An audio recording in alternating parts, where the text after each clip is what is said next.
ನಿಮಾನ್ಸ್ ಅಂದ್ರೇನೆ ಒಂದು ಪ್ರಾಣ ತೆಗೆಯೋ ಯಮರಾಜನ್ಗೆ ಏಜೆಂಟ್.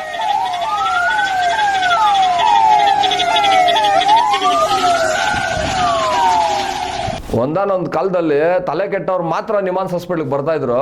ಆದ್ರೆ ಇವಾಗ ಬಂದು ನಿಮಾನ್ಸ್ ಹಾಸ್ಪಿಟ್ಲ್ ನೋಡಿದವರೆಲ್ಲ ತಲೆ ಕೆಡ್ಸ್ಕೊಂಡ್ಬಿಡ್ತಾ ಇದ್ದಾರೆ.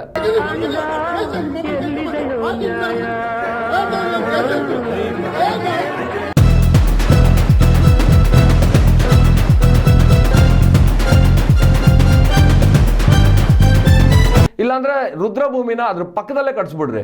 ಈ ರುದ್ರಭೂಮಿ ಕಟ್ಸಿ, ಇಲ್ಲ ನಿಮಾನ್ಸ್ನ ಸರಿಪಡಿಸಿ. ಜನಗಳು ಪ್ರಾಣದ ಜೊತೆ ಚೆಲ್ಲಾಟ ಆಡ್ತಾ ಇದ್ದಾರೆ ಈ ಹಾಸ್ಪಿಟ್ಲ್ ಅನ್ನೋ ಹೆಸರಲ್ಲಿ.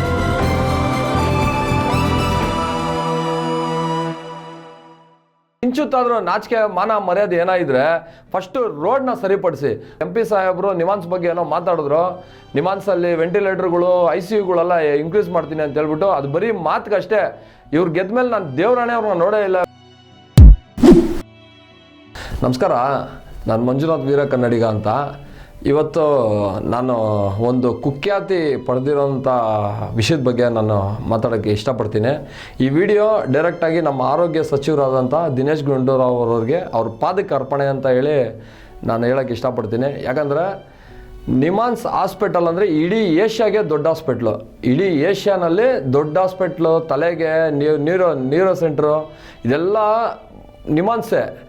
ಎಲ್ಲೆಲ್ಲಿಂದ ನಾರ್ತ್ ಇಂಡಿಯಾಯಿಂದ ಬೇರೆ ಬೇರೆ ದೇಶಗಳಿಂದ ಎಲ್ಲ ಬರ್ತಾರಲ್ಲಿ ನಿಮಾನ್ಸ್ ಹಾಸ್ಪಿಟ್ಲಿಗೆ, ತಲೆಗೆ ಸಂಬಂಧಪಟ್ಟಿರೋರು. ಆದರೆ ನಿಮಾನ್ಸಿಗೆ ಬಂದುಬಿಟ್ರೆ ಅವ್ರ ಪ್ರಾಣಕ್ಕೆ ಗ್ಯಾರಂಟಿ ಇಲ್ಲ ಅಂತೇಳಿ ಹೇಳೋಕ್ಕೆ 100ಕ್ಕೆ 100 ನಾನು ಇಷ್ಟಪಡ್ತೀನಿ. ಯಾಕಂದರೆ ಅಲ್ಲಿರೋದು 42 ವೆಂಟಿಲೇಟ್ರು 42 ಇರೋದು. ಅಲ್ಲಿ ಯಾವುದೇ ಒಂದು ಇವಾಗ ರಸ್ತೆ ಗುಂಡಿಗಳು ನಿಮಗೆ ಗೊತ್ತು, ಎಲ್ಲಂದ್ರೆ ಅಲ್ಲಿ ಆಕ್ಸಿಡೆಂಟ್ಗಳು ಆಗ್ತಾ ಇರುತ್ತೆ. ಈ BBMP ದರಿದ್ರ ಮುಂಡೆ ಮಕ್ಕಳು ಬರೀ ರೋಡ್ ಒಂದೂ ಬೇಸಿಗೆ ಕಾಲದಲ್ಲೆಲ್ಲ ನೋಡಿಕೊಂಡು ಗುಂಡಿಗಳೆಲ್ಲ ಸರಿಪಡಿಸ್ಬೇಕಾಗಿತ್ತು ಇವರು.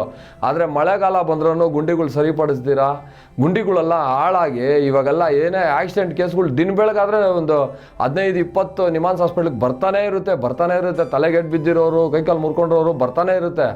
ಆದರೆ ನಿಮಾನ್ಸಿಗೆ ಬಂದ್ಬಿಟ್ರೆ ಮಾತ್ರ ಪ್ರಾಣಿಗೆ ಗ್ಯಾರಂಟಿ ಇಲ್ಲ. ಅಲ್ಲಿ ಯಾವ ರೀತಿ ವ್ಯವಸ್ಥೆ ಇರುತ್ತೆ ಅಂದರೆ, ಒಂದು 0 ಟ್ರಾಫಿಕ್ಕು, ಮಂಗಳೂರಿಂದ ಒಂದು ಮಗುನ 0 ಟ್ರಾಫಿಕಲ್ಲಿ ಕರ್ಕೊಂಬಂದ್ರೆ ಎಲ್ಲ ವಿಷಯ ವೈರಲ್ ಆಗಿತ್ತು, ಎಲ್ಲ ನ್ಯೂಸ್ ಚಾನಲಲ್ಲಿ ಬಂದಿತ್ತಿದ್ದು. ಆ ಮಗು ಪ್ರಾಣ ಹೋಗೋವರೆಗೂ ಇವರು ಏನೋ ಆ ಮಗುಗೆ ಒಂದು ಫಸ್ಟ್ ಏಡು ಮಾಡಿಲ್ಲ ಇವರು. ಅಂಥ ದರಿದ್ರ ಹಿಡ್ದಿರೋ ಅಂಥ ಹಾಸ್ಪಿಟ್ಲು ಅಂತ ಹೇಳೋಕ್ಕೆ ಇಷ್ಟಪಡ್ತೀನಿ. ಇವಾಗ ನಿಮಾನ್ಸಲ್ಲಿ ಯಾರೇ ಒಂದು ಪೇಷಂಟ್ಗೆ ಆಪ್ರೇಷನ್ ಆದರೆ ಅವನ್ನ ಏನು ಮಾಡ್ತಾರೆ, ಡೈರೆಕ್ಟಾಗಿ ಆಪ್ರೇಷನ್ ಆಗಿದ ತಕ್ಷಣ ವೆಂಟಿಲೇಟ್ರಿಗೆ ಶಿಫ್ಟ್ ಮಾಡಬೇಕು. ಇವ್ರ ವೆಂಟಿಲೇಟ್ರ್ ಇವ್ರ ಹತ್ರ ಇರಲ್ಲ. 42 ವೆಂಟಿಲೇಟ್ರ್ ಫುಲ್ಲಾಗಿರುತ್ತೆ. ಒಂದು ಯಾರು ವೆಂಟಿಲೇಟ್ರಲ್ಲಿ ಇರ್ತಾನಲ್ಲ ಅವ್ನು ಸತ್ತೋಗಿರ್ಬೇಕು. ಸತ್ತೋದ್ರೆ ವೆಂಟಿಲೇಟ್ರ್ ಖಾಲಿ ಆಗುತ್ತೆ. ಇಲ್ಲಾಂದರೆ ಪೇಷಂಟು ಡಿಸ್ಚಾರ್ಜ್ ಆಗಿ ಜ್ಞಾನ ಬಂದು ಆಚೆ ಹೋಗಿರ್ಬೇಕು. ಆ ಥರ ಟೈಮಲ್ಲಿ ಮಾತ್ರ ವೆಂಟಿಲೇಟ್ರ್ ಸಿಗುತ್ತಲ್ಲಿ. ಇಲ್ಲಾಂದರೆ ವೆಂಟಿಲೇಟ್ರೇ ಇರೋಲ್ಲ ಅಲ್ಲಿ. ಡೈರೆಕ್ಟಾಗಿ ಯಮನ್ ಪಾದಕ್ಕೆ, ಇಲ್ಲ ನಿಮಾನ್ಸಲ್ಲಿ ಅಲ್ಲಿ ಇಲ್ಲಿ ಸ್ಟ್ರಕ್ಚರ್ಗಳ ಮೇಲೆ ಹಾಕ್ಕೊಂಡು ಓಡಾಡಿಸ್ತಾ ಇರ್ತಾರೆ ಪಾಪ ಪೇಷಂಟ್ಸ್ಗಳು. ದಯವಿಟ್ಟು ಯಾರಾದರೂ ಆ ಕಡೆ ಇದ್ದರೆ ದಯವಿಟ್ಟು ಒಂದ್ಸತಿ ಹೋಗಿ ಗಮನ ಹರಿಸ್ರಿ. ಅಲ್ಲಿ ನಿಮಾನ್ಸಲ್ಲಿ ಬೆಡ್ಗಳಿಲ್ಲ ಸರಿಯಾಗಿ. ಈ ಸ್ಟ್ರಕ್ಚರ್ ಸಿಕ್ಕಿದ್ರೆ ಏನೋ ಪುಣ್ಯ ಅಂತ ಹೇಳ್ಬೋದು. ಈ ಸ್ಟ್ರಕ್ಚರ್ ತಳ್ಕೊಂಡೋಗ್ತಾರಲ್ಲ ಪೇಷಂಟ್ ಆಂಬುಲೆನ್ಸಿಂದ ಹಾಸ್ಪಿಟ್ಲ್ ಒಳಗಡೆಗೆ, ಆ ಸ್ಟ್ರಕ್ಚರ್ ಸಿಕ್ಕಿದ್ರೇ ಪುಣ್ಯ ಅಂತ ಹೇಳ್ಬೋದು. ಆ ಥರ ಒಂದು ಪರಿಸ್ಥಿತಿನಲ್ಲಿ ನಮ್ಮ ನಿಮಾನ್ಸ್ ಬಂದಿದೆ.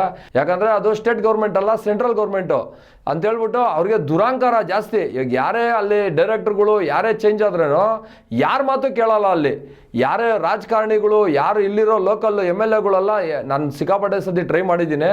ಯಾರ ಕೈಯಲ್ಲಿ ಫೋನ್ ಮಾಡಿಸಿದ್ರು ಸುಮ್ಮನೆ ಫೋನ್ ಕಾಲ್ಗೆ ಅಷ್ಟೇ ಯೂಸ್ ಆಗುತ್ತೆ ಹೊರತು, ಆದರೆ ಪೇಷಂಟ್ಗೆ ಸೊಲ್ಯೂಷನ್ನೇ ಸಿಗಲ್ಲ ಅಂತ ಹೇಳೋಕ್ಕೆ ನನಗೆ ಈ ವಿಷಯದಲ್ಲಿ ಯಾವ ರೀತಿ ರೊಚ್ಚಿಗೆ ತೊಳ್ಬೇಕು ಅಂತೇಳಿ ಅನ್ಸೋದಂದರೆ, ಅಲ್ಲಿ ಇವ್ರು ವೆಂಟಿಲೇಟರ್ನ ಹೈಕ್ ಮಾಡೋವ್ರಿಗೂ ಅಲ್ಲಿ ಧರಣಿ ಕುತ್ಕೊಂಡ್ಬಿಡೋಣ, ಉಪವಾಸ ಸತ್ಯಾಗ್ರಹ ಕುತ್ಕೊಂಡ್ಬಿಡೋಣ ಅನ್ಸ್ಬಿಡುತ್ತೆ. ಇವಾಗ ನಮ್ಮ ಮಾನ್ಯ MP ಸಾಹೇಬರು ನಿಮಾನ್ಸ್ ಬಗ್ಗೆ ಏನೋ ಮಾತಾಡಿದ್ರು. ನಿಮಾನ್ಸಲ್ಲಿ ವೆಂಟಿಲೇಟರ್ಗಳು ICUಗಳೆಲ್ಲ ಇನ್ಕ್ರೀಸ್ ಮಾಡ್ತೀನಿ ಅಂತ ಹೇಳ್ಬಿಟ್ಟು ಅದು ಬರೀ ಮಾತುಗಷ್ಟೇ. ಇವ್ರು ಗೆದ್ಮೇಲೆ ನಾನು ದೇವರಾಣೆ ಅವ್ರನ್ನ ನೋಡೇ ಇಲ್ಲ ಇವ್ರನ್ನ. ಇವರೆಲ್ಲ ಸ್ವಲ್ಪ ದಯವಿಟ್ಟು ನಮ್ಮ ಮಾನ್ಯ ದಿನೇಶ್ ಗುಂಡೂರಾವ್ ಅವರು ಆರೋಗ್ಯ ಸಚಿವರು, ಮತ್ತು ಇವಾಗ ಸೆಂಟ್ರಲ್ಗೆ ನಾವೆಲ್ಲ ಗೆಲ್ಸ್ಬಿಟ್ಟು ಕಳಿಸಿದ್ದೀರಲ್ಲ ಡಾಕ್ಟರ್ ಮಂಜುನಾಥ್ ಅವರು, ಇವರೆಲ್ಲ ನಿಮಾನ್ಸ್ ಕಡೆ ಬಂದು ದಯವಿಟ್ಟು ಇದನ್ನು ಗಮನ ಹರಿಸ್ಬೇಕಾಗಿ ವಿನಂತಿಸ್ಕೊತಾ ಇದ್ದೀನಿ. ಇಲ್ಲಿ ನಿಮಾನ್ಸಲ್ಲಿ ಯಾವ ರೀತಿ ದಂಧೆ ನಡೀತಾ ಇದೆ ಅಂದರೆ, ಇಲ್ಲಿ ವೆಂಟಿಲೇಟರ್ ಇಲ್ಲ ಅಂತ ಅಂದರೆ ಅಲ್ಲ, ವೆಂಟಿಲೇಟರ್ ಇರಲ್ಲ, 43 ಫುಲ್ ಆಗಿರುತ್ತೆ. 43 ಇರೋದು, 43 ಫುಲ್ ಆಗಿರುತ್ತೆ. ಅವನ್ನೇನು ಮಾಡ್ತಾರೆ, ಬೇರೆ ಹಾಸ್ಪಿಟ್ಲ್ ಕಳಿಸ್ತಾರೆ. ನಿಮಾನ್ಸಲ್ಲಿ ಒಂದು ದಿನಕ್ಕೆ ವೆಂಟಿಲೇಟರ್ಗೆ 1400 ರೂಪಾಯಿ. ಅದೇ ಬೇರೆ ಹಾಸ್ಪಿಟಲ್ 35,000ದಿಂದ 40,000 ರೂಪಾಯಿ ವಿತ್ ಮೆಡಿಸನ್ಗೆ ಸಪ್ರೇಟ್ ಪೇಮೆಂಟು. ಆ ಥರ ಮಾಡಿಕೊಂಡು ಇವರು ದೊಡ್ಡ ದಂಧೆ ಮಾಡೋಕ್ಕೆ ಶುರು ಮಾಡಿಬಿಟ್ಟಿದ್ದಾರೆ. ನಿಮಾನ್ಸ್ಗೆ ಯಾವನಾದ್ರೂ ಪೇಷಂಟ್ ಬಂದ ಇಲ್ಲಿ ಆಪ್ರೇಷನ್ ಮಾಡಿದ್ರ ವೆಂಟಿಲೇಟರ್ ಇರಲ್ಲ, ಬೇರೆ ಹಾಸ್ಪಿಟ್ಲು ಇವರೇ ರೆಕಮೆಂಡ್ ಮಾಡಿ ಬರ್ದು ಕಳಿಸ್ಬಿಡ್ತಾರೆ. ಅಲ್ಲಿ ಹೋಗಿದ ತಕ್ಷಣ ಮೀಟ್ರ್ ಸ್ಟಾರ್ಟ್ ಆಗ್ಬಿಡುತ್ತೆ. ಪಾಪ ಪೇಷಂಟ್ ಬಂದಿರೋನು ದುಡ್ಡು ಇಲ್ಲದೆ ಇರೋನ, ಬಡವನ, ಶ್ರೀಮಂತನ ಏನೂ ಗೊತ್ತಾಗಲ್ಲ. ಡೈರೆಕ್ಟಾಗಿ ಮೀಟ್ರ್ ಸ್ಟಾರ್ಟ್ ಆಗ್ಬಿಡುತ್ತೆ. ಒಂದು ದಿನಕ್ಕೆ 35,000ದಂಗೆ 5 ದಿನ ಇದ್ದರೆ ಅದು ಮಲ್ಟಿಪ್ಲೈ ಹಾಕ್ಕೊಂಡೇ ಹೋಗ್ತಾ ಇರುತ್ತೆ. ಪಾಪ ಪೇಷಂಟ್ಗಳು ಅವ್ರ ಕೈಯಲ್ಲಿ ರಿಲೀಸ್ ಮಾಡ್ಕೊಳಕ್ಕೆ ಆಗ್ದಿರಾ ಸಿಕ್ಕಾಪಟ್ಟೆ ಕಷ್ಟಪಡ್ತಾ ಇರ್ತಾರೆ. ದಯವಿಟ್ಟು ಇದನ್ನು ಕೂಡಲೇ ನಮ್ಮ ಮಾನ್ಯ ಆರೋಗ್ಯ ಸಚಿವರು ತಡೆಗಟ್ಟಬೇಕು. ಅಲ್ಲಿ ಕೂಡಲೇ ವೆಂಟಿಲೇಟರ್ ವ್ಯವಸ್ಥೆನ ಹೆಚ್ಚುಗೊಳಿಸ್ಬೇಕು. ಯಾಕಂದರೆ 218 ಎಕರೆ ಏನೋ ನಿಮಾನ್ಸ್ ಇದೆ. ಸರೌಂಡಿಂಗು ದೊಡ್ಡ ಒಂದು ನಮ್ಮ ಲಾಲ್ಬಾಗ್ ಬಿಟ್ಟರೆ ಹೆಚ್ಚಿನ ಪ್ರದೇಶ ಹೊಂದಿರೋದು ನಿಮಾನ್ಸೆ. ಏನೋ ಆ ನಿಮಾನ್ಸಲ್ಲಿ ಈ ಥರ ಒಂದು ಅವ್ಯವಸ್ಥೆಗಳು ನಡೀತಾ ಇರೋದು, ದಂಧೆಗಳು ನಡೀತಾ ಇರೋದು ಯಾವನ್ನೂ ಕೇಳೋನಿಲ್ಲ. ಸೆಂಟ್ರಲ್ ಗೌರ್ಮೆಂಟ್ ಹ್ಯಾಂಡ್ ಓವರ್ ಅಂತ ಹೇಳ್ಬಿಟ್ಟು ಯಾವನ್ ಮಾತು ಕೇಳಲ್ಲ ಅವರು. ಈ ಕೂಡಲೇ ನಿಮಾನ್ಸ್ಗೆ ಯಾರಾದರೂ ಅಧಿಕಾರಿಗಳು ಬಂದು ಅಲ್ಲಿ ಏನು ನಡೀತಾ ಇದೆ ಅಂತ ಪರಿಶೀಲನೆ ಮಾಡಿದ್ರೆ ಅವ್ರಿಗೆ ಗೊತ್ತಾಗ್ಬಿಡುತ್ತೆ ಅಲ್ಲಿ ಯಾವ ರೀತಿ ಅವ್ಯವಸ್ಥೆಗಳಿದೆ ಅಂತ ಹೇಳ್ಬಿಟ್ಟು. ಯಾರು ಕೇಳೋರಿಲ್ಲ ಅಲ್ಲಿ. ನಿಮಾನ್ಸ್ ಅಂದ್ರೇ ಒಂದು ಪ್ರಾಣ ತೆಗೆಯೋ ಯಮರಾಜನ್ಗೆ ಏಜೆಂಟು ಅಂತ ಹೇಳ್ಬೋದು. ಯಮರಾಜನ್ಗೆ ಏಜೆಂಟ್ ಯಾರು ಅಂದರೆ ನಮ್ಮ ಡೈರೆಕ್ಟಾಗಿ ನಿಮಾನ್ಸ್ ಅಂತ ಹೇಳ್ಬಿಟ್ಟು ಪ್ರತಿಯೊಬ್ಬರಿಗೂ ಗೊತ್ತು. ದಯವಿಟ್ಟು ಈ ಕೂಡಲೇ ಈ ನಿಮಾನ್ಸ್ ದಂಧೆನ ತಡೆಗಟ್ಟಬೇಕು. ಮಾನ್ಯ ಸಿದ್ದರಾಮಯ್ಯನವರೇ, ನಿಮಾನ್ಸ್ ವಿಷಯದಲ್ಲಿ ಯಾಕೆ ಈ ಥರ ಮಲ್ತಾಯಿ ಧೋರಣೆ ತೋರ್ತಾ ಇದ್ದೀರಾ? ಈ ಕೂಡಲೇ ನೀವು ನಿಮಾನ್ಸ್ನಲ್ಲಿರೋಂಥ ಒಂದು ಅಡೆತಡೆಗಳು ಇದನ್ನೆಲ್ಲ ಸರಿಪಡಿಸಿ, ಇಲ್ಲಾಂದರೆ ರುದ್ರಭೂಮಿನ ಅದ್ರ ಪಕ್ಕದಲ್ಲೇ ಕಟ್ಸ್ಬಿಡ್ರಿ. ಈ ರುದ್ರಭೂಮಿ ಕಟ್ಸಿ, ಇಲ್ಲ ನಿಮಾನ್ಸ್ನ ಸರಿಪಡಿಸಿ. ಈ ಮಶಾಣ ಮಾಡಿಬಿಟ್ರೇ ಪರವಾಗಿಲ್ಲ ಪಕ್ಕದಲ್ಲಿ. ಯಾಕಂದರೆ ನಿಮಾನ್ಸಲ್ಲಿ ಬಂದ ತಕ್ಷಣ ಪೇಷಂಟ್ಗಳಿಗೆ ಅಲ್ಲೇ ಸ್ಟಾರ್ಟ್ ಆಗಿಬಿಡುತ್ತೆ. ಅಯ್ಯೋ ವೆಂಟಿಲೇಟ್ರು ಐ ಸಿ ಯು ಅಂತ ಹೇಳ್ಬಿಟ್ಟು. ಯಾವುದೇ ಕಾರಣಕ್ಕೆ ಇದನ್ನೆಲ್ಲ ಯಾರು ಅವ್ರು ಸರಿಪಡಿಸಲ್ಲ. ಈ ಕೂಡಲೇ ಮಾನ್ಯ ಸಿದ್ದರಾಮಯ್ಯ ಸಾಹೇಬರು ಈ ನಿಮಾನ್ಸ್ ಬಗ್ಗೆ ಒಂದು ಧ್ವನಿ ಎತ್ಬಿಟ್ಟು ಇದ್ರ ಬಗ್ಗೆ ಒಂದು ಒಳ್ಳೆಯ ಒಂದು ಟೀಮು, ಇವಾಗ ಬೇರೆ ಯಾವುದ್ಯಾವುದೋ ವಿಷಯಕ್ಕೆ SITಗಳೆಲ್ಲ ರಚನೆ ಮಾಡಿದ್ರೆ ಇಂಥ ಹಾಸ್ಪಿಟಲ್ ದಂಧೆಗಳಿಗೆಲ್ಲ ನೀವು SIT ರಚನೆ ಮಾಡಬೇಕು. ಆ ಥರದ SIT ರಚನೆ ಮಾಡಿಬಿಟ್ಟು ಈ ಥರ ದಂಧೆ ಜನಗಳು ಪ್ರಾಣದ ಜೊತೆ ಚೆಲ್ಲಾಟ ಆಡ್ತಾ ಇದ್ದಾರೆ ಈ ಹಾಸ್ಪಿಟ್ಲ್ ಅನ್ನೋ ಹೆಸರಲ್ಲಿ. ನೀವು ರೋಡ್ ಸರಿಪಡಿಸಿದ್ರೇ ಇದನ್ನೆಲ್ಲ ತಡೆಗಟ್ಟಕ್ಕಾಗೋದು. ಯಾಕಂದರೆ ಕೇಂದ್ರ ಸರ್ಕಾರ ಆಗಲಿ ರಾಜ್ಯ ಸರ್ಕಾರ ಆಗಲಿ ಸ್ವಲ್ಪನಾದ್ರೂ ಕಿಂಚುತ್ತಾದ್ರೂ ನಾಚಿಕೆ ಮಾನ ಮರ್ಯಾದೆ ಏನಾಯಿದ್ರೆ ಫಸ್ಟು ರೋಡ್ನ ಸರಿಪಡಿಸಿ. ರೋಡ್ ಸರಿ ಇಲ್ದಿರಾನೆ ನಾನೇ ಸುಮಾರು ವಿಡಿಯೋಗಳು ನಾನು ಮಾಡಿದ್ದೀನಿ. ನನ್ನ ಫೇಸ್ಬುಕ್ ಅಕೌಂಟ್ ಚೆಕ್ ಮಾಡಿದ್ರೆ ನಿಮ್ಗೆ ಗೊತ್ತಾಗ್ಬಿಡುತ್ತೆ ಎಷ್ಟು ರೋಡ್ಗಳು ಹಾಳಾಗ್ಬಿಟ್ಟು ಎಷ್ಟು ಜನ ದಿನ ಬೆಳಗಾದ್ರೆ ಪ್ರಾಣ ಕಳ್ಕೊತಾ ಇದ್ದಾರೆ, ಬಿದ್ದು ಕೈಕಾಲು ಮುರ್ಕೊತಾ ಇದ್ದಾರೆ ಅಂತ ಹೇಳ್ಬಿಟ್ಟು ನೀವೇ ನೋಡ್ಕೊತೀರಾ. ದಿನ ಬೆಳಗಾದ್ರೆ ಯಾವ ರಸ್ತೆನಲ್ಲಿ ನೋಡ್ರಿ ಗುಂಡಿ ಮಳೆ ಬಂದರೆ ಗುಂಡಿ ಮುಚ್ಕೊಂಡ್ಬಿಡುತ್ತೆ. ಆ ಗುಂಡಿಲಿ ಬಂದು ಡೈರೆಕ್ಟಾಗಿ ಜನ ಏಕಾಏಕಿ 2 ವೀಲರ್ ತೊಗೊಂಬರೋದು, ಅದ್ರಲ್ಲಿ ಬೀಳ್ಸೋದು, ತಲೆ ಹೊಡೆದಾಕೊಳ್ಳೋದು, ಈ ಥರ ಪ್ರಸಂಗ ಜಾಸ್ತಿ ನಡೀತಾ ಇದೆ. ಇವರು ನೇರವಾಗಿ ಬಂದು ಗುಂಡಿಲಿ ಬೀಳೋದು, ತಲೆ ಹೊಡೆದಾಕೊಂಡು ಡೈರೆಕ್ಟಾಗಿ ನಿಮಾನ್ಸ್ಗೆ ಹೋಗೋದು. ಅಲ್ಲಿ ವೆಂಟಿಲೇಟರ್ಗಳಿಲ್ಲ, ಏನೋ ಒಂದು ವ್ಯವಸ್ಥೆ ಇಲ್ಲ, ಅಲ್ಲಿ ಡೈರೆಕ್ಟಾಗಿ ಪ್ರಾಣಗಳು ಹೋಗ್ಬಿಡುತ್ತೆ. ಎಷ್ಟೋ ಮನೆ ದೀಪ ಆರೋಗ್ತೈತೆ. ಈ ಕೂಡಲೇ ನೀವು ರಸ್ತೆ ಸರಿಪಡಿಸಿ ನಿಮಾನ್ಸ್ ಈ ಒಂದು ದಂಧೆನ ಫಸ್ಟು ನಿಲ್ಲಿಸ್ಬೇಕು. ನೀವು ಈ ಒಂದು ದಂಧೆನಲ್ಲಿ ಯಾರ್ಯಾರು ಶಾಮೀಲಾಗಿದ್ದಾರೋ ಅವ್ರನ್ನೆಲ್ಲ ಮೊದಲಿಗೆ ಎಷ್ಟು ಜನರು ಪ್ರಾಣ ಹೋಗಿದೆಯೋ ಅದಕ್ಕೆಲ್ಲ ನೇರ ಹೊಣೆ ಈ ದರಿದ್ರ ಹಾಸ್ಪಿಟ್ಲು ನಿಮಾನ್ಸ್ ಅಂತ ಹೇಳಕ್ಕೆ ನಾನು ಇಷ್ಟಪಡ್ತೀನಿ. ನಾವು ಟ್ಯಾಕ್ಸ್ ಕಟ್ಟೋದು ಎಲ್ಲ ಅವ್ರವ್ರ ಹೆಂಡತಿ ಮಕ್ಕಳೆಲ್ಲ ಫುಲ್ ಐಷಾರಾಮಿ ಗಾಡಿಗಳಲ್ಲಿ ಓಡಾಡ್ತಾ ಇರ್ತಾರೆ. ಬಡವ್ರ ಮನೆ ಮಕ್ಕಳು ರೋಡಲ್ಲಿ ಬಿದ್ದು ಸಾಯ್ತಾ ಇರ್ತಾರೆ. ಇವಾಗ ಗಾಡಿಗಳು ತಗೊಳ್ಳೋವಾಗೆಲ್ಲ ಲಕ್ಷಾಂತರ ರೂಪಾಯಿ ಟ್ಯಾಕ್ಸ್ಗಳು ನೀವು ಕಲೆಕ್ಟ್ ಮಾಡ್ತೀರಾ ಏನೋ? ನಮ್ಮ ಬಡವ್ರ ಮಕ್ಕಳೆಲ್ಲ ರಸ್ತೆಯಲ್ಲಿ ಬಿದ್ದು ಸಾಯ್ತಾ ಇರ್ತಾರೆ.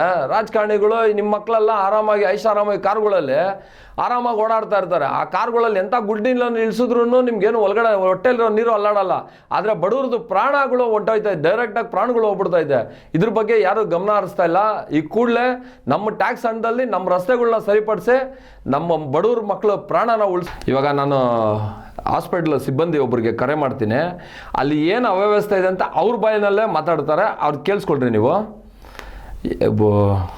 ನೀವೇ ತಳ್ಳನಾಗೊಂಡ್ಬಿಡ್ತೀರಾ. ಈ ಥರನೂ ಒಂದು ಇರುತ್ತೆ ಅಂತ ಹೇಳ್ಬಿಟ್ಟು. ಅಲ್ಲ ಸರ್, ನಮಸ್ತೆ. ಇವಾಗ ನಮ್ಮ ನಿಮಾನ್ಸಲ್ಲಿ ವೆಂಟಿಲೇಟರ್ ಟೋಟಲ್ ಎಷ್ಟು ಸರ್ ಇರೋದು? ಸರ್ ಪ್ರೆಸೆಂಟ್ ಬೆಡ್ ಇರೋದು ನಮ್ಮಲ್ಲಿ 43 ಬೆಡ್ ಇದೆ ಸರ್.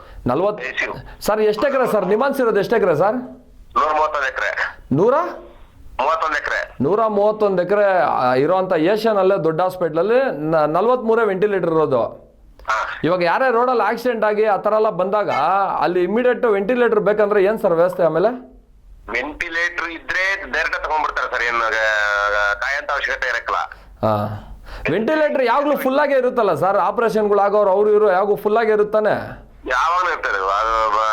ಓಟಿ ಈಗ ಓಟಿಗಳಿದಾವೆ, ಓಟಿ ನಡೀತಾನೆ ಇರ್ತವೆ ಕಂಟಿನ್ಯೂಸ್ 24/7 ಓಟಿ ನಡೀತಾನೆ ಇರ್ತದೆ ಸರ್ ನಮ್ಮಲ್ಲಿ. ಇವಾಗ ಓಟಿ ನಡೀತಾ ಇರುತ್ತೆ. ಆಮೇಲೆ ಇವಾಗ ಯಾರಾದರೂ ಹಾಸ್ಪಿಟ್ಲಿಗೆ ಪೇಷಂಟ್ ಬಂದ್ರೆ ಅವ್ರನ್ನ ಟ್ರೀಟ್ಮೆಂಟ್ ಮಾಡ್ಬಿಟ್ಟು ಬೇರೆ ಕಡೆ ವೆಂಟಿಲೇಟರ್ಗಳು ಕಳಿಸ್ಬಿಡ್ತಾರೆ ಬೇರೆ ಹಾಸ್ಪಿಟ್ಲ್ಗಳಿಗೆ. ವೆಂಟಿಲೇಟರ್ಗೆ ಅಂತ ಕಳ್ಸಲ್ಲ, ಹಾಂ, ನಾರ್ಮಲ್ ಆಗಿ ಬೇರೆ ಹಾಸ್ಪಿಟಲ್, ಜನರಲ್ ಹಾಸ್ಪಿಟಲ್ಗೆ ಟ್ರೀಟ್ಮೆಂಟ್ ಬೇಕಾಗುತ್ತೆ ಅವ್ರಿಗೆ, ಲಾಂಗ್ ಟ್ರೀಟ್ಮೆಂಟ್ ಬೇಕಾಗುತ್ತೆ. ಆಪರೇಷನ್ ಮಾಡಿದ್ರೆ ವೆಂಟಿಲೇಟರ್ ಅವನು ಇಲ್ಲಿ ತಗೊಂಡಾಗ ಆಪರೇಷನ್ ಮಾಡಿದ್ರೆ ವೆಂಟಿಲೇಟರ್ಗೋಸ್ಕರ ಕಳ್ಸಕ್ಕಲ್ಲ. ಇವರು ನೀವು ಬೇರೆ ಎಲ್ಲಾರು ನೋಡ್ಕೊಳ್ಳಿ, ಅದ್ರಲ್ಲೂ ಜಾಸ್ತಿ ಹೇಳೋದು ಗೌರ್ಮೆಂಟ್ ಹಾಸ್ಪಿಟ್ಲು, ವಿಕ್ಟೋರಿಯಾ, ಬೋರಿಂಗು. ಎಲ್ಲಿ ಸರ್ ವಿಕ್ಟೋರಿಯಾನಲ್ಲಿ ಎಲ್ಲಿ ಸಿಗುತ್ತೆ ಸರ್ ವೆಂಟಿಲೇಟರ್? ನಾನು ಕಣ್ಣಾರ ಸತಿ ನಿಮ್ಗೆ ಕಾಲ್ ಮಾಡಿದ್ದೀನಿ. ವೆಂಟಿಲೇಟರ್ ವಿಕ್ಟೋರಿಯಲ್ಲೂ ಸಿಗಲ್ಲ. ಈಗ ಏನಾಗಿದೆ ಅಂದ್ರೆ ಸರ್, ಈಗ ಎಲ್ಲಾ ಕಡೆ ಈಗ ಇತ್ತೀಚೆಗೆ ಅಂತೂ ಜಾಸ್ತಿ ವೆಂಟಿಲೇಟರ್ ಕೇಸ್ ಬರ್ತಾ ಇರೋದು, ಸ್ಟ್ರೋಕ್ ಆಗೋದು, ಆಕ್ಸಿಡೆಂಟ್ ಆಗೋದು, ಇದಾಗೋದು ಎಲ್ಲಾ ಕಡೆ ಹಿಂಗ ಫುಲ್ ಆಗೋಗಿದೆ ಸರ್. ನೀವು ಸರ್ಕಾರಕ್ಕೆ ಏನಾದ್ರು ಪತ್ರ ಬರ್ದಿದ್ದಾರೆ ಸರ್ ನಿಮಾನ್ಸ್ ಅವರು ಸೆಂಟ್ರಲ್ ಗೌರ್ಮೆಂಟ್ಗೆ? ಸರ್ ಸೆಂಟ್ರಲ್ ಗೌರ್ಮೆಂಟ್ಗೆ ಏನಾದ್ರು ಪತ್ರ ಬರ್ದಿದ್ದಾರೆ ಸರ್ ನಿಮಾನ್ಸ್ ಅವರು? ಅದು ಗೊತ್ತಿಲ್ಲ ಸರ್, ಅದನ್ನ ಅವರು ಆಡಳಿತ ವಿಭಾಗದಲ್ಲಿ ಕೇಳ್ಬೇಕು ಸರ್. ಆಡಳಿತ ವಿಭಾಗದಲ್ಲಿ 43 ಇರೋದಂತ. ಎಷ್ಟು ವರ್ಷದಿಂದ ಸರ್ 43 ಇರೋದಲ್ಲ ವೆಂಟಿಲೇಟರ್? ಸುಮಾರು ವರ್ಷದಲ್ಲಿ ನನಗೆ ಗೊತ್ತಿರೋ ಸುಮಾರು ವರ್ಷದಲ್ಲೂ ಇದೆ ಸರ್, 44 ಬೆಡ್ ಇದೆ. 43 ಇರೋದು? ಹೌದೌದು. ಕೋವಿಡ್ ಅಲ್ಲೂ ಅಷ್ಟೇ ಇದ್ದಿದ್ದು? ಕೋವಿಡ್ ಟೈಮಲ್ಲಿ ಅಷ್ಟೇ ಇದ್ದಿದ್ದು. ಸರಿ ಸರ್, ಆಯ್ತು ಸರ್, ಆಯ್ತು ಸರ್.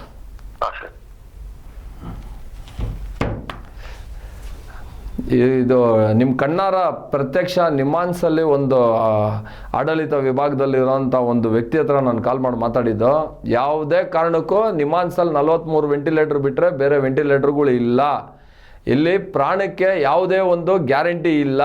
ಈ ಒಂದು ದರಿದ್ರ ಈ ನನ್ನ ಮಕ್ಕಳು ಯಾರು ಈ ನಿಮಾನ್ಸ್ನ ನಡೆಸ್ತಾ ಇದ್ದಾರೋ ಅವ್ರಿಗೆ ಇದು ಎಚ್ಚರಿಕೆ ಗಂಟೆ ಅಂತ ಹೇಳ್ಬೋದು. ಮುಂದಿನ ದಿನಗಳಲ್ಲಿ ಜನ ರೊಚ್ಚಿಗೆದ್ರೆ ಏನು ಮಾಡ್ತಾರೋ ಗೊತ್ತಾಗಲ್ಲ. 130 ಎಕರೆ 131 ಎಕರೆ ಇಕ್ಕೊಂಡು 43 ವೆಂಟಿಲೇಟರ್ ಅಂತ ಹೇಳಿದ್ರೆ ಅದು ಯಾವ ರೀತಿ ಒಂದು ಪರಿಣಾಮ ಬೀರುತ್ತೆ ಅಂತ ಹೇಳ್ಬಿಟ್ಟು ನಿಮಗೆ ಗೊತ್ತಿರ್ಬೋದು. ದಿನ ಬೆಳಗಾದ್ರೆ ಅವರೇ ಹೇಳ್ದಂಗೆ ಆಕ್ಸಿಡೆಂಟ್ ಕೇಸ್ಗಳು ಜಾಸ್ತಿ ಆಗೋಯ್ತು, ಆಕ್ಸಿಡೆಂಟ್ ಕೇಸ್ಗಳು ಜಾಸ್ತಿ ಆಯಿತು ಅಂತ ಅವ್ರ ಬಾಯೆಲ್ಲ ಹೇಳ್ತಾ ಇದ್ದಾರೆ.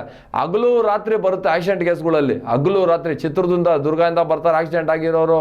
ಪ್ರತಿಯೊಂದು ಜಿಲ್ಲೆ, ಪ್ರತಿಯೊಂದು ಊರು, ಪ್ರತಿಯೊಂದು ರಾಜ್ಯ, ತಮಿಳ್ನಾಡು, ಆಂಧ್ರ, ಕೇರಳ ಎಲ್ಲ ಕಡೆಯಿಂದ ಬರ್ತಾರೆ ಆಕ್ಸಿಡೆಂಟ್ ಕೇಸ್ಗಳು. ಆದರೆ ಯಾವುದೇ ಕಾರಣಕ್ಕೆ ಆಕ್ಸಿಡೆಂಟ್ ಆದವ್ರಿಗೆ ಅಲ್ಲಿ ವೆಂಟಿಲೇಟರ್ ವ್ಯವಸ್ಥೆ ಸಿಗೋದಕ್ಕೆ ಚಾನ್ಸೇ ಇಲ್ಲ. ಯಾವುದೇ ಒಂದು ಬಡ ವ್ಯಕ್ತಿ ಅಲ್ಲಿ ಬಂದು ಅಂಗ್ಲ ಹಚ್ಚಿದ್ರು, ಕಾಲಿಗೆ ಬಿದ್ದರು, ಪ್ರಾಣ ಹೋಗೋ ಪ್ರಸಂಗ ಇದ್ರೂ ಇವ್ರು ಬಂದು ನಿಮ್ಮ ಒಂದು ವೆಂಟಿಲೇಟರ್ ವ್ಯವಸ್ಥೆ ಮಾಡ್ಕೊಡಕ್ಕೆ ಆಗೋದಿಲ್ಲ ಅವ್ರ ಕೈಯಲ್ಲಿ. ಯಾಕಂದರೆ ಇಲ್ವಲ್ಲ ಅಲ್ಲಿ. ಬೇರೆ ಕಡೆ ಹಾಸ್ಪಿಟ್ಲ್ಗಳಿಗೆ ಇಮಿಡಿಯೇಟ್ ಬರ್ಕೊಟ್ಬಿಡ್ತಾರೆ. ಬೇರೆ ಹಾಸ್ಪಿಟ್ಲಿಗೆ ಹೋದರೆ ವೆಂಟಿಲೇಟರ್ಗೆ 1400 ಇರೋ ಜಾಗದಲ್ಲಿ ಆ ಡೈರೆಕ್ಟಾಗಿ ಮಲ್ಟಿಪ್ಲೈ ಎಲ್ಲ 100ರಷ್ಟು ಜಾಸ್ತಿ ಆಗ್ಬಿಡುತ್ತೆ. 35,000 40,000 ಆಗ್ಬಿಡುತ್ತೆ. ಆ ಥರ ಪರಿಸ್ಥಿತಿನಲ್ಲಿರೋವಾಗ ಈ ನಿಮಾನ್ಸ್ನ ಈ ಕೂಡಲೇ ನಮ್ಮ ಮಾನ್ಯ ದಿನೇಶ್ ಗುಂಡೂರಾವ್ ಸಾಹೇಬರು, ಡಾಕ್ಟರ್ ಪ್ರತಿಮಾ ಮೂರ್ತಿ ಅವರೇ, ನಿಮ್ಗೂ ಸಂಸಾರ ಇದೆ, ಮಕ್ಕಳಿದ್ದಾರೆ, ಮರಿಗಳಿದ್ದಾರೆ. ನೀವು ನಿಜವಾಗ್ಲೂ ಅರ್ಥಕೊಬೇಕಾಗಿರೋಂಥ ವಿಷಯ, ಬರೋಂಥ ಪೇಷಂಟ್ಗಳಿಗೆ ಯಾವ ರೀತಿ ಒಂದು ಉಪಚಾರ ಮಾಡಬೇಕು, ಯಾವ ರೀತಿ ಒಂದು ವೆಂಟಿಲೇಟರ್ ವ್ಯವಸ್ಥೆ ಮಾಡಬೇಕು ಅನ್ನೋದನ್ನು ನೀವು ಸೆಂಟ್ರಲ್ ಗೌರ್ಮೆಂಟ್ಗೆ ನೀವು ಪತ್ರ ಬರೀಬೇಕಾಗಿತ್ತು.